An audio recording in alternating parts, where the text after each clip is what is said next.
취업 필수 반도체 패키지의 5강 강의를 시작하도록 하겠습니다. 5강에서는 컨벤셔널 패키지 공정의 2의 파트 2를 학습을 해보도록 하겠습니다. 강의 목표 및 도입입니다. 5강에서 저희가 학습할 내용은 컨벤셔널 패키지에서 후반부 공정인 백엔드 공정을 살펴볼 예정입니다. 그리고 학습 목표는 몰드 언더필 공정에 대해 학습함, 그리고 마킹 숄더벌 어태치, 패키징 소팅 공정에 대해 학습함, 그리고 테스트 공정에 대해 학습함, 그리고 간단하게 패키지 온 패키지 공정에 대해 학습하는 것이 학습의 목표입니다. 강의 질문에 대해서 한번 살펴보도록 하겠습니다. 우선 이 단위 공정의 차이에 대해서 좀 생각을 해보는 게 좋을 것 같은데요. 프론트엔드 공정과 이제 백엔드 공정으로 컨벤셔널 패키징 공정이 나누어진다라고 말씀을 드렸었는데요. 프론트엔드 공정에서는 이제 웨이퍼가 입고가 되고 그 다음에 소잉을 통해서 반도체 칩이 이제 개별화가 진행이 되죠. 그래서 프론트엔드에서는 웨이퍼에서 반도체 칩 단위로 이제 공정이 진행된다라는 것을 살펴볼 수가 있었습니다. 그다음 백엔드 공정에서는 우리가 어떠한 공정의 단위로 이제 진행이 되는 것인가, 물론 PCB 단위라고 이제 말씀을 드리긴 했었는데 이러한 공정의 단위의 차이에 대해서 생각을 하면서 이번 강의 차시를 살펴보면 좋을 것 같습니다. 컨벤셔널 패키지 공정의 파트 2를 학습해 보도록 하겠습니다. 우선 백엔드 공정을 우리가 어떤 것들을 의미하는 것인가 라고 한다면 컨벤셔널 패키지에서 백엔드는 몰딩, 마킹, 숄더벌 어태치, 그리고 이제 패키지 소팅 까지를 우리가 백엔드 공정이라고 생각할 수가 있겠고요. 개별화된 반도체 칩이 PCB에 부착되어 이제 PCB 단위로 공정을 진행을 하게 됩니다. 그래서 백엔드 공정이기 때문에 몰드, 마킹, 숄더벌 어태치, 패키지 소팅, 그리고 플러스 테스트 공정까지 존재한다라는 걸 확인할 수가 있죠. 그리고 와이어 본딩과 이제 플립칩을 둘 다 생각을 해본다면 소잉된 칩들이 각각 어떠한 와이어 본딩 방식 혹은 플립칩 마운트 방식을 통해서 이제 PCB에 다 부착이 되었기 때문에 백엔드 공정에서는 PCB 단위로 공정이 진행이 된다라는 것을 다시 한번 말씀을 드리겠습니다. 그러면 백엔드 공정의 이제 첫 번째인 몰드 공정에 대해서 살펴볼 텐데요. 몰드 공정 같은 경우에는 우리가 흔히 우리 눈에 보이는 검은색 그러한 반도체 패키지의 소재를 입혀주는 공정이라고 생각을 할 수가 있겠어요. 그래서 몰드 공정은 두 가지 방식으로 이루어집니다. 그래서 트랜스퍼 몰드와 이제 컴프레션 몰드의 두 가지 방식으로 진행이 될 수 있는데요. 트랜스퍼 몰드의 경우에는 우리가 반도체 패키지, 즉 PCB에 고정이 되어 있는 반도체 패키지 위에다가 우리가 금형을 씌워준 다음에 어떠한 EMC라고 부르는 에폭시 몰드 컴파운드를 주입을 해주면서 금형에 채워나가는 방식으로 진행이 되는 몰딩이라고 할 수가 있겠고요. 컴프레션 몰드의 경우에는 금형에 EMC를 미리 채워놓고 그 다음에 반도체 PCB에 고정이 되어 있는 반도체 칩들을 디핑을 해주는 방식으로 굳히는 것을 컴프레션 몰드라고 부릅니다. 그럼 몰드 공정의 이제 흐름을 살펴볼 텐데요. 와이어 본딩 혹은 플립칩 마운트 공정이 끝난 이후에 이러한 EMC라고 부르는 에폭시 몰드 컴파운드를 사용하여 반도체 칩의 표면과 배선을 보호해주는 공정을 우리가 몰드 공정이라고 부르고요. 이러한 EMC, 에폭시 몰드 컴파운드 같은 경우에는 에폭시 고분자 및 SiO2 필러로 이루어진 열 경화성 소재이다라는 걸 확인할 수가 있습니다. 그래서 와이어 본딩 후 PCB와 이제 플립칩 공정 이후의 PCB를 살펴보게 되면은 이렇게 와이어 본딩 혹은 그냥 칩들이 밖으로 외부로 노출이 되어 있죠. 거기서 우리가 EMC라고 부르는 소재를 활용을 해준 다음에 표면에 보호를 해주게 되면은 이렇게 검은색의 EMC 소재가 반도체 칩들의 위에 표면에 쫙 깔려 있는 걸 확인할 수가 있고 이를 통해서 이제 보호가 이루어진다라는 것을 확인할 수가 있습니다. 그다음에 몰드 공정의 이제 정확한 목적은 무엇인지를 또 한번 살펴볼 텐데요.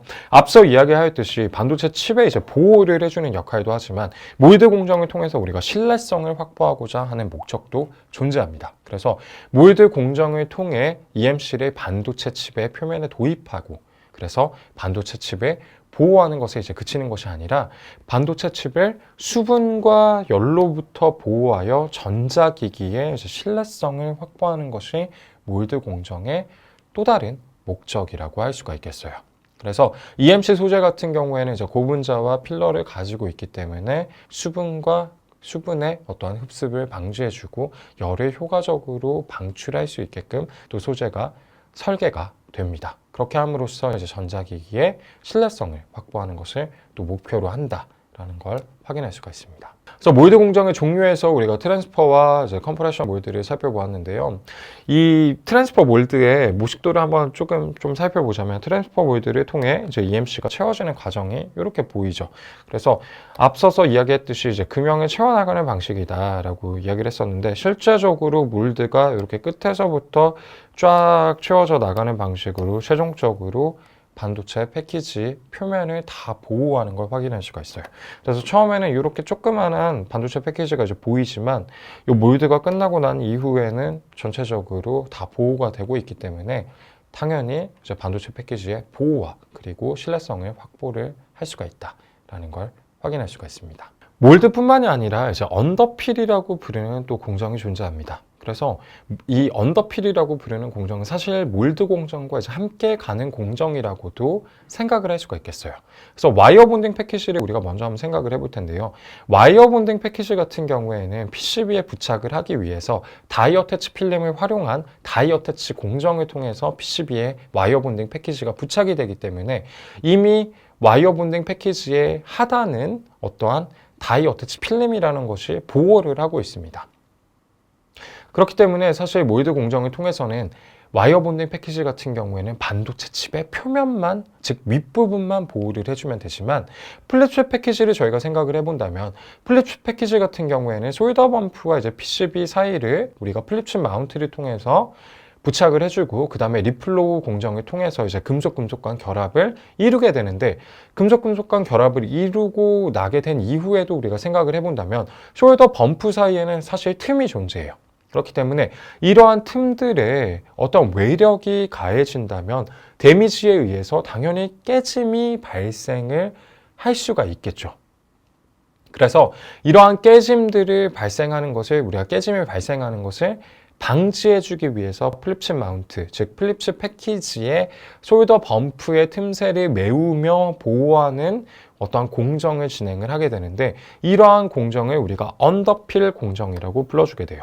그래서 이 언더필에도 사실 두 종류의 언더필이 있는데 뭐 캐필러리 언더필과 그리고 뒤에 다시 한번 또 설명을 진행을 하도록 하겠습니다. 그렇다면 언더필 소재는 몰드 공정에 사용되는 소재, 즉 EMC 소재와 어떤 차이가 있을까라는 걸 살펴본다면 몰드 공정에서 사용하는 EMC 소재와 언더필 소재는 이제 기본적으로 동일한 구성 요소인 에폭시 고분자와 이제 실리카 필러로 이루어져 있어요. 그런데 가장 큰 차이점은 물론 에폭시의 고분자도 약간은 차이가 날 수 있겠지만 사실 실리카 필러의 크기가 굉장히 많이 차이가 납니다.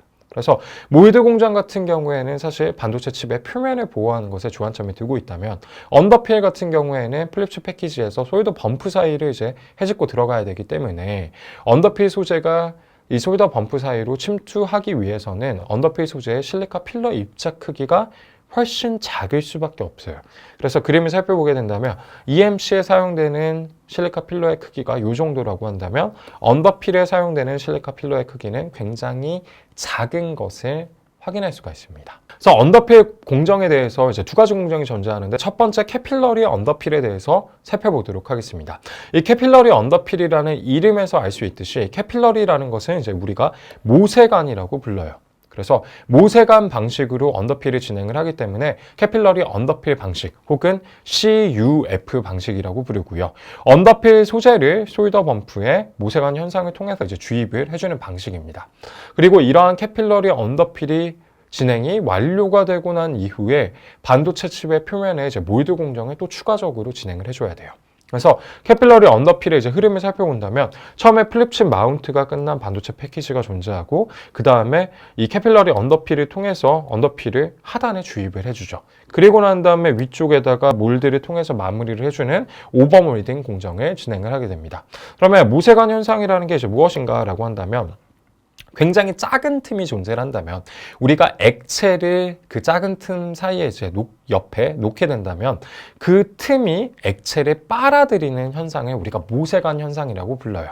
그래서 이 모세관 현상을 통해서 플립칩 마운트가 끝난 어떠한 반도체 패키지의 옆에 우리가 언더필 소재를 액체를 놓게 된다면 자연스럽게 이제 내부로 빨려 들어가게 되면서 이 솔더 범프 사이사이를 자연스럽게 메꿔주게 됩니다. 그래서 이러한 현상을 우리가 모세관 현상이라고 부르고 모세관 현상을 활용을 해서 언더필을 진행을 하기 때문에 캐필러리 언더필 혹은 이제 모세관 방식의 언더필 공정이다라고 부르는 것을 확인할 수가 있습니다. 다음은 이제 몰디드 언더필에 대해서 살펴볼 텐데요. 아까 앞서서 살펴본 캐필러리 언더필 같은 경우에는 언더필을 진행을 하고 난 다음에 몰딩을 한 번 더 해주는 방식이었다라고 한다면 몰디드 언더필 방식 같은 경우에는 우리가 MUF라고 불러요. 몰디드 언더필의 약자이고요.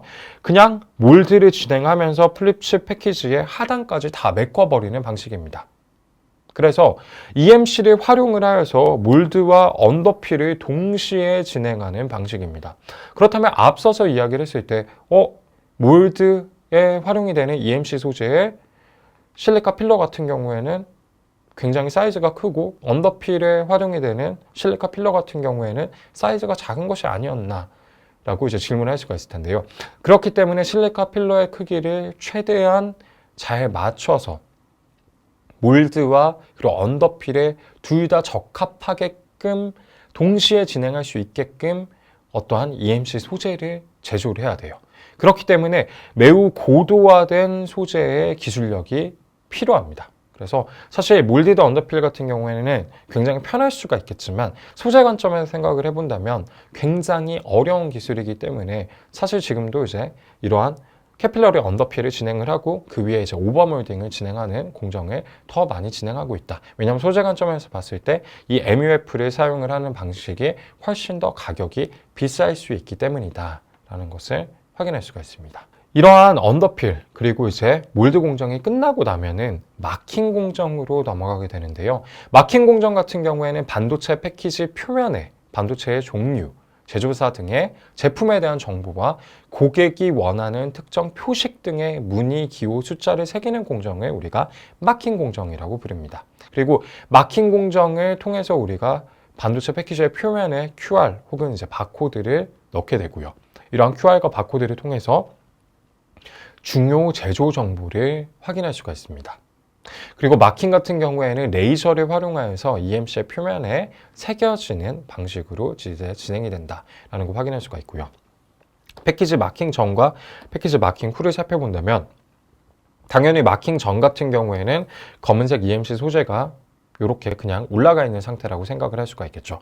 그래서 우리가 레이저를 활용한 마킹을 진행을 하게 되고 나면 우리가 흔히 알고 있는 엑시노스 혹은 뭐 퀄컴 혹은 애플의 이러한 AP처럼 표면에 이렇게 마킹이 진행이 된 것을 확인할 수가 있고요. 가장 중요한 것은 이제 당연히 고객사에서 우리의 제품이다라고 표현을 하는 것도 있겠지만 QR과 바코드를 새김으로써 중요한 제조 정보를 바코드를 체킹하는 방식으로 이 제품이 어떤 제품이구나 라는 정보를 얻을 수 있기 때문에 마킹 공정도 굉장히 중요한 공정 중에 하나이다 라고 생각을 할 수가 있겠습니다. 그래서 실제 이제 마킹을 확인할 수 있는 방법이 있습니다. 그래서 여러분들이 이제 어떠한 반도체 패키지를 살펴보시면은 뭐 이 반도체 패키지 같은 경우에는 제가 직접 이제 SSD를 연 다음에 그 내부에 있는 것을 이제 꺼낸 것인데요. 마킹 공정에서 우리가 반도체 패키지의 표면에 새겨진 정보를 확인할 수가 있다라고 했었죠. 그래서 핸드폰에 존재하는 앱에도 사실 QR 혹은 바코드 체커라는 어떠한 앱이 존재합니다. 그래서 그 앱을 통해서 반도체 패키지의 표면에 존재하는 바코드에 이렇게 찍어본다면 어떠한 정보가 나오게 됩니다. 그래서 정보에서 이렇게 글자가 나오는 걸 확인할 수가 있는데요. 실제 반도체 패키지 표면에 마킹을 이제 인식을 해보게 되면은 이 정보 같은 경우에 우리가 라트 넘버라고 부르는 것이 나오게 돼요. 그래서 이 라트 넘버는 제조 단위를 이제 나타내는 번호인데요. 이 라트 넘버를 회사 안에서 입력을 해본다면 어떠한 소재를 활용을 했고 몇 날 며칠에 제조가 되었고 어떠한 공정들을 통해서 제조가 되었고 수많은 수백 수천 개의 정보들이 사실 저 라트 넘버에 들어가 있어요. 그런데 우리가 회사 밖에서 이 앱을 통해서 라트 넘버를 확인해 본들 라트 넘버의 숫자는 우리가 알 수 있겠지만 사실 저게 무엇을 의미하는지는 확인을 할 수가 없습니다. 그런데 패키징 회사 내부에서 저 라트 넘버 혹은 고객사의 제품이 출하가 되고 난 이후에 저 라트 넘버의 추적을 통해서 어떠한 공정들, 어떠한 소재들이 적용이 되었구나 라는 것들을 다 추적을 할 수가 있기 때문에 저러한 라트 넘버를 마킹을 통해서 새기는 것이 이제 굉장히 주요한 공정이다 라는 것을 실제적으로 다시 한번 확인할 수가 있습니다. 이러한 마킹까지 끝나고 나면 저희가 이제 솔더블 어태치 공정을 진행을 하게 됩니다.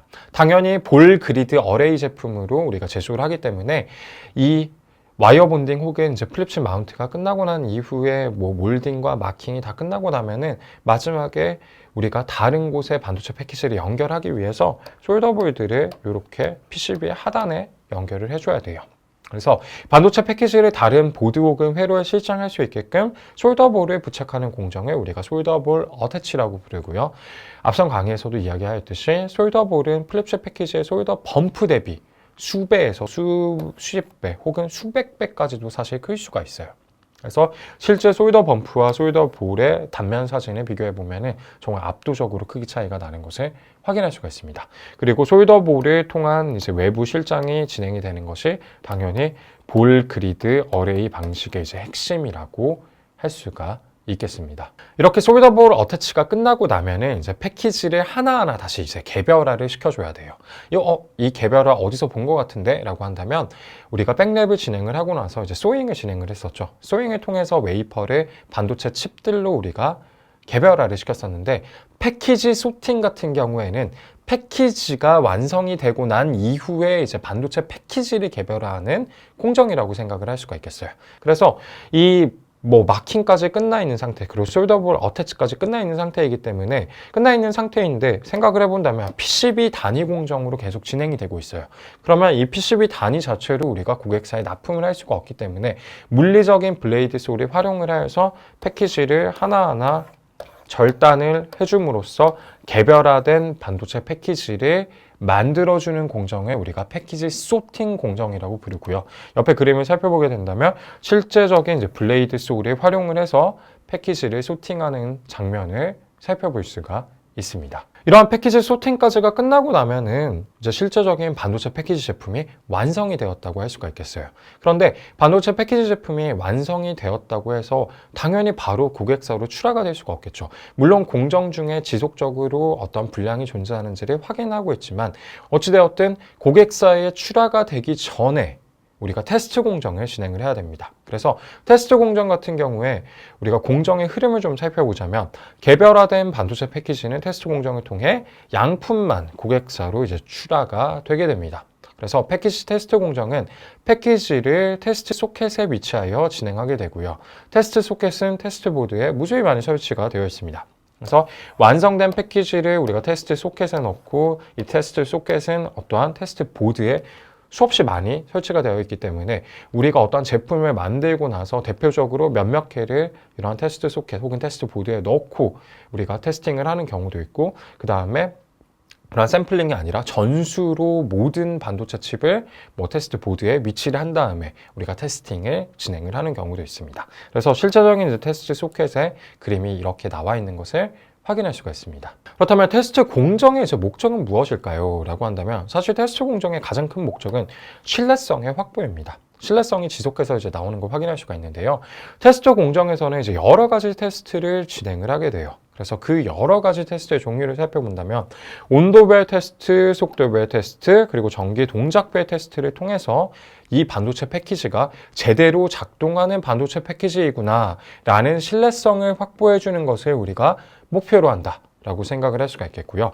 온도별 테스트는 이제 어떤 것들이 존재하는가 라고 한다면 당연히 상온에서 테스팅하는 것은 너무나 당연하고요. 고온과 저온에서 반도체 패키지가 제대로 작동을 하는 것인가 라는 것을 이제 확인을 해보기 때문에 고온, 저온, 상온 테스트를 진행을 하고 이러한 테스트를 우리가 버닝 테스트 혹은 반복적으로 진행을 하기 때문에 템페처 사이클링 테스트라고 부르기도 합니다. 그리고 그 다음은 전기 동작별 테스트를 이제 진행을 하게 되는데요. DC를 흘렸을 때, 직류를 흘렸을 때, 교류를 흘렸을 때, 그리고 이러한 전류가 흘렀을 때 전기가 가해졌을 때 어떤 기능들이 문제가 있는가 없는가 라는 것을 테스팅하는 것을 우리가 전기 동작별 테스트라고 부르고요. 그리고 마지막으로 속도별 테스트를 진행을 합니다. 당연히 모든 반도체 패키지가 똑같은 속도를 가지고 있으면 좋겠지만 전기를 우리가 가해 주었을 때 전기적 인출이 굉장히 빠르게 진행이 되는가, 즉 고객사의 요구에 부합한 속도로 반도체 패키지가 제조가 되었는가 라는 것까지를 이제 테스트 공정을 통해서 확인할 수가 있습니다. 그래서 다시 한번 정리하자면 온도별 테스트, 전기 동작별 테스트, 그리고 속도별로 고객사에 부합하는 제품들만 사실 소팅을 한 다음에 처음에 4개가 들어갔는데 우리가 테스트 공정을 통해서 여러 개가 2개 정도는 고객사의 어떤 기준에 부합하지 못했습니다. 뭐 온도별이든 전기 동작별이든 속도별이든 기준에 부합하지 못하였기 때문에 2개만 신뢰성이 확보가 되었다라고 한다면 고객사 기준에 이제 2개만 패스가 되었기 때문에 이 2개를 고객사에 출하해서 이제 납품을 진행하는 방식이다라고 생각을 할 수가 있겠습니다. 그렇다면 테스트 소켓에 대해서도 조금 더 자세히 살펴볼 텐데요. 테스트 소켓 내부에는 이제 핀이 존재합니다. 그래서 이 테스트 소켓이 무엇이지? 라고 한다면 테스트 소켓 안에는 이렇게 프로브라고 부르는 핀이 존재해요. 그래서 이 프로브라고 부르는 핀들이 반도체 패키지의 하단에 이제 솔더볼과 접촉을 하게 돼요. 접촉을 하게 됨으로써 정기적으로 연결이 되게 됩니다. 그래서 정기적으로 연결이 되었다는 것은 저 테스트 소켓에서 이 반도체 패키지의 솔더 볼에 전기를 가할 수 있기 때문에, 그리고 이제 데이터를 주고받을 수가 있기 때문에 어떠한 불량들이 존재하는지를 이제 확인할 수 있다라는 의미고요. 이러한 소켓 핀은 대부분 AU, NI, CU의 어떠한 금속들로 이루어져 있습니다. 그래서 금과 니켈과 구리인데 당연히 구리는 값이 싸기 때문에 이제 활용이 되겠죠. 그래서 실제적인 이 프로브 핀의 구조를 살펴본다면 구리의 양이 가장 많고요. 그 다음에 이제 니켈, 그 다음에 AU가 존재하는데 금 같은 경우에는 여러분들에게 앞선 강의에서 말씀드렸지만 내식성과 내산화성이 좋기 때문에 구리를 도포해주는 역할로 우리가 금을 많이 활용을 해주고요. 구리와 금 사이에는 니켈이 들어가 있는데 니켈 같은 경우에는 구리와 금의 확산 방지를 위해서 이러한 니켈들이 포함이 되어 있다라고 생각을 할 수가 있겠습니다. 그리고 테스트 공정이 사실 끝나면 이제 고객사로 출하가 되기 때문에 반도체 패키징, 백엔드 공정은 끝났지만 앞선 강의에서 살펴보았듯이 우리가 메모리 제품과 비메모리 제품을 연결하기 위해서 패키지 온 패키지 공정도 진행을 합니다. 그런데 패키지 온 패키지 공정은 사실 컨벤셔널 패키지 공정에서 진행을 한다기보다 따로 이제 추가적으로 진행이 되는 공정이기 때문에 간단하게 한 장으로 좀 살펴본다면 앞서 살펴본 컨벤셔널 패키지의 와이어 본딩과 플리츠 패키지를 결합하기 위한 공정으로 패키지 온 패키지가 사용이 되고 POP 제품은 대부분 메모리와 비메모리의 결합으로 이루어져 있으며 인터포저를 사용한다라는 것까지 확인할 수가 있고요. 인터포저형 솔더볼을 통해 반도체 패키지와 인터포저가 결합을 하게 됩니다. 그래서 이 POP를 이제 우리가 형성을 하게 될 때 이 반도체 패키지가 올라가 있는 곳에다가 우리가 POP의 어떠한 정기적 연결을 위해서 솔더볼을 옆에다가 삽입을 해주고요. 그 솔더볼과 함께 위쪽에는 이러한 솔더 범프를 통해서 이제 결합을 해주는 경우가 있는데 이러한 이 2가지 경우로 지금 다 솔더 범프와 이제 솔더 볼을 활용하는 2가지 경우가 존재하는데요. 이렇게 결합이 될 때 어찌됐든 또 금속 간의 결합을 진행하기 때문에 당연히 플럭스를 활용을 해서 위쪽에 인터포저와 하단의 반도체 패키지를 이제 결합을 해주는 방식으로 어떠한 POP 공정이 진행이 되고 POP 공정을 진행을 하고 난 다음에 여기 위에 와이어 본딩을 진행을 할 수도 있고 그거는 이제 회사에서 어떠한 POP 공정을 선택하느냐에 따라서 이제 다르다라고 생각을 할 수가 있겠습니다. 5강을 한번 정리를 해볼 텐데요. 5강에서는 저희가 컨벤셔널 패키지 공정의 제 백엔드 공정을 살펴보았습니다. 그래서 백엔드 같은 경우에는 몰딩, 마킹, 그리고 솔더볼 어태치, 패키지 소팅 및 그리고 테스트 공정으로 진행이 되었고요. 몰딩 공정과 더불어 플립칩 패키지를 보호하기 위해서는 이제 언더필 공정이 존재하였습니다. 그래서 언더필 같은 경우에는 캐필러리 언더필과 이제 몰디드 언더필의 두 가지가 존재한 것을 확인할 수가 있었고요.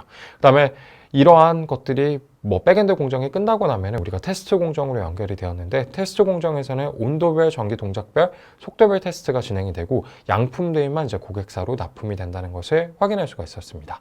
그리고 마지막으로 패키지 온 패키지를 통해서 메모리와 비메모리 제품을 결합할 수 있다라는 것까지 우리가 확인해 봤었고요. 강의 도입 질문을 한번 생각을 해본다면, 백엔드 공정은 반도체 칩이 와이어 본딩 혹은 플립칩 마운트를 통해서 이제 PCB에 부착이 된 이후에 PCB 단위로 공정이 진행이 되었습니다. 그리고 백엔드 공정의 가장 마지막인 패키지 소팅을 통해서 다시 한번 PCB 단위에서 패키지 단위로 이제 개별화가 진행된 것까지 우리가 확인할 수가 있었습니다. 5강 강의를 마치도록 하겠습니다.